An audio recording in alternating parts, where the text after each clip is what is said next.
philosophy, and also a good design for manufacturing, not with the very optimum aerodynamic shape, but with a good compromise to also allow mass production.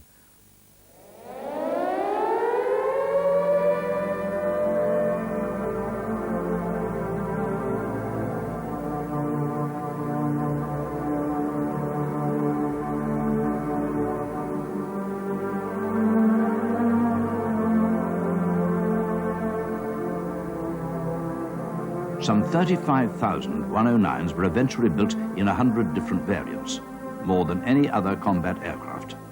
They formed the backbone of the Luftwaffe's fighter strength throughout the early conflicts of World War II, including the Battle of Britain.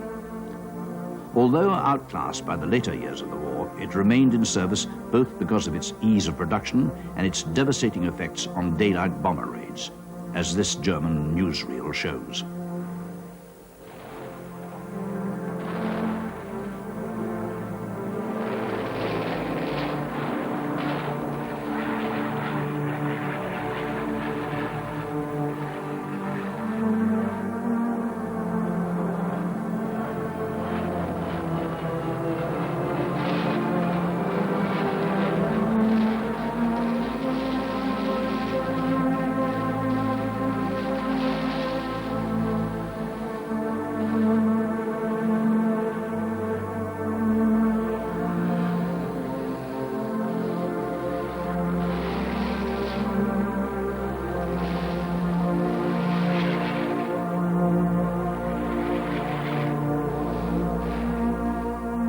The success of the 109 made Messerschmitt Germany's leading aircraft designer.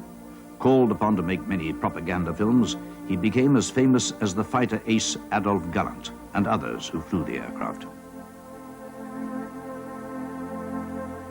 Messerschmitt's next project, the Me-110, dated back to 1934 and a specification given to him for a new combat aircraft.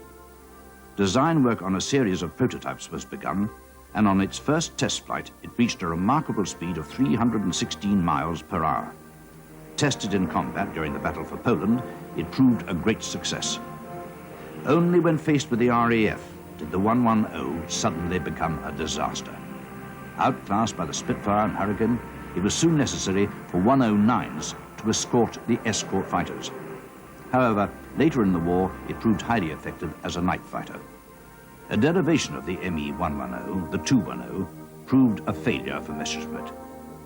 However, a new version, the Me-410, proved more successful and served as a destroyer and night fighter to the end of the war. One of the most remarkable of Messerschmitt's wartime aircraft was the giant glider, the Me-321. Following the success of airborne forces in 1940, the German High Command ordered the development of a large transport aircraft capable of invading Britain. Made of steel tubes, wood and fabric, the 321 could carry 33 tons, enabling small tanks and motorized units to be transported. Highly vulnerable and difficult to fly due to its vast control surfaces, the Me-321 never proved an effective design. The 323, fitted with 4 and later 6 engines, did go into production, but many were lost in combat.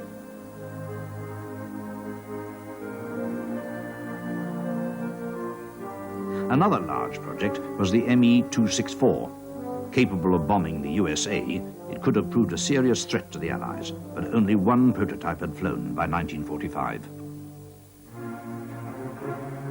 In the later stages of the war, German industry used all kinds of forced labor, including concentration camp victims. Many thousands of these people were used in Messerschmitt's plant, although high-altitude interceptor. Dornier went back to a patent of 1937 for a unique twin-engined arrangement, one pulling from the nose and one pushing from the tail. In 1939, extensive trials with models began, largely to determine the effect of engine weight in the tail. Because of the rear prop, a tricycle undercarriage was essential. The first test flight took place in 1941, with Dornier anxious to see the results of this radical new design. After initial trials, the aircraft reached a speed of nearly 480 miles per hour, faster than any other prop aircraft of the war. Full production was ordered. although of the 60 that were completed, only 20 reached combat units by 1945. But this was not the end of Claude Dornier's involvement with this aircraft. The last surviving example was taken to America in 1946, where it was placed in store. 25 years later, Dornier brought it back to Germany and began its restoration. Despite the difficulty of spares, Dornier's engineers managed to reassemble the aircraft and return it to its original condition. It now stands as the only example of a tandem prop aircraft in the world.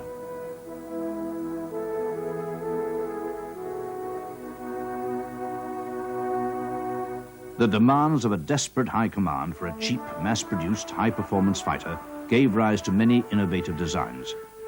One of the most remarkable was the ME-163, seen here on an early unpowered test. The ME-163 Comet was conceived by Dr. Alex Lippisch, but production and later development was carried out by Messerschmitt. The aircraft was powered by one of the new generation of rocket engines.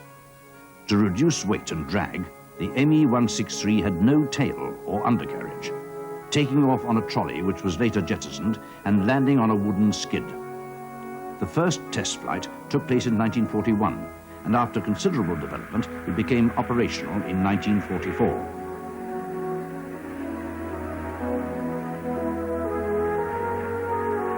But the aircraft had its dangers.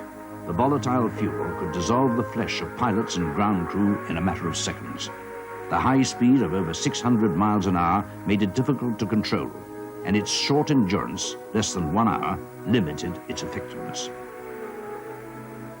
In the end, the 163's inherent dangers led to more aircraft being lost in accidents than were destroyed in combat. Despite its drawbacks, 370 Comets were produced and proved a serious threat to the Allies. Able to outperform any of their escort fighters, it caused heavy losses amongst US daylight bomber raids. It remains to this day the only mass-produced rocket fighter in the world. But rocket power was soon to be surpassed by a new and rapidly developing power source, the jet engine. Messerschmitt's old rival, Ernst Haeckel, had designed and built the first jet aircraft, the HE-178, in 1938. Powered by a Junkers-designed turbojet, it had its first test flight on the 24th of August, 1939. As it lifted from the runway for the first time, few people realized that this small aircraft was to change the shape of world aviation.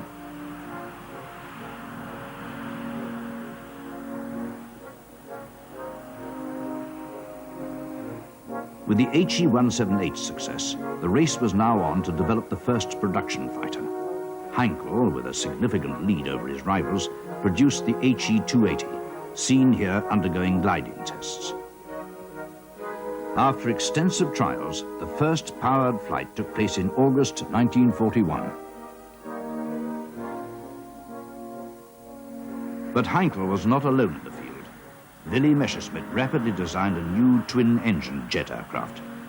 It was to prove to be the most effective fighter of the war. Messerschmitt's prototype had its first flight in 1942, and after modification was chosen in preference to the HE-280, which was soon scrapped. As with the HE-280, the 262 was powered by 2 Junkers turbojets. Despite their innovative design, they were prone to catch fire and were generally unreliable in the early versions.